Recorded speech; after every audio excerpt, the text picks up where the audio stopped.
కోనేటి స్నానాలు చేసిన వారికి పాపాలన్నీ కడిగేయునంట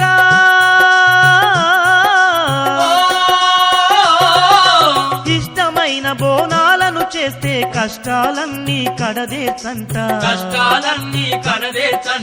ఎంత గొప్ప దేవతవో పెనుగంచి తిరుపతాంబ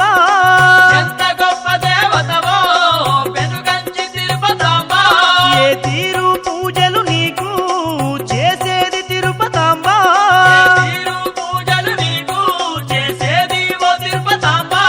ఇది పెనుగంచి తిరుపతాంబ సన్నిధి నమ్మిన భక్తులకెల్లా ఇది ఏ పెన్నిది